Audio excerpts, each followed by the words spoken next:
எங்கள்கிட்ட கேட்டுக்கிட்டு உண்மையை மட்டும் தயவு செய்து பிரதேசம் எழுதுங்க. குற்றவாளி நான் என்ன பார்த்தா குற்றவாளி மாதிரி தெரியுதா சார்? அதை நான் சொல்றேன் சார். என்ன இன்னைக்கு சின்னையை அடிச்சா கூட நான் திருப்பி அடிக்க மாட்டேன் சொல்றேன். உங்கள ஒரு ஆள் அடிச்சா கூட நான் திருப்பி அடிக்க மாட்டேன். கடவுளே இவரை மன்னின்னு சொல்லிட்டு போறோம் நான். சரியா? அப்போ இந்த விஷயத்துல மார்ச் மாசம் 2014 நான் ரிட்டையர்ட் ஆயிட்டேன். ஆனா இங்க உள்ள விதிப்படி நான் 30/6/2014 வரலும் தொடரலாம். அந்த ஓய்வு பெற்ற அந்த ஆசிரியர் ஸ்ரீனிவாசன் சகோதரரும் நானும் வாழ்க்கையில ஒரு நாள் கூட போன்ல பேசுறது கிடையாது. ஒரு நாள் கூட நாங்க வாக்குவாதம் பண்ணது கிடையாது. அரசுக்கு கவர்மெண்ட் சைடுல இருந்து லீகல் ஒப்பீனியன் கொடுத்தாங்க. அதுல என்ன சொன்னாங்க தெரியுமா? கடைசியில கன்க்ளூட் பண்ணியிருக்கிறது doctor P.P. Chelladurai in the above circumstances is free from blame. அவருக்கு இதுக்கு சம்பந்தம் இல்லை. இதுதான் இது. நான் தேடப்படுற குற்றவாளி கிடையாது. இது மிகப்பெரிய மனித உரிமை மீறல்.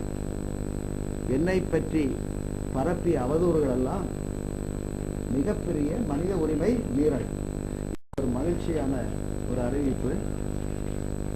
மதுரை காமராஜர் பல்கலைக்கழகத்தினுடைய பட்டமளிப்பு விழா மிக விரைவாக நடைபெற இருக்கிறது. நீண்ட காலமாக நடைபெறாமல் இருக்கின்ற இந்த பட்டமளிப்பு விழா முடுக்கி விடுவதற்குரிய அனைத்து ஏற்பாடுகளையும் செய்திருக்கின்றேன்.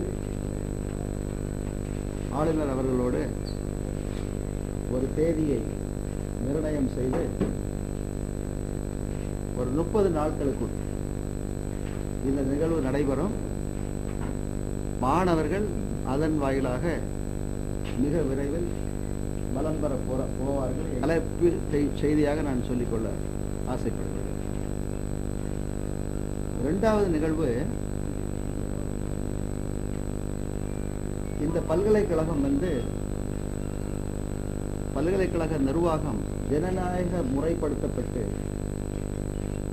அதிகார பரவல் செய்யப்பட இருக்கிறது. அந்த அதிகாரங்களை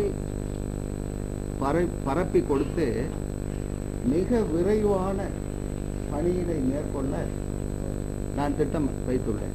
அந்த அடிப்படையில் ஒருவருக்கு ஒரு பதவி, ஒருவருக்கு ஒரு பதவி என்று ஏன் சொல்கிறேன் என்றால், அந்த ஒருவருக்கு ஒரு பதவி தருகின்ற பொழுது முழு கவனமும் அந்த பதவியில் இருக்கும். அந்த பதவியில் வர வேண்டிய பலன்கள் மாணவர் சமுதாயத்தையும் பொதுமக்களையும் வேகமாக விரைவாக சென்றடையும்.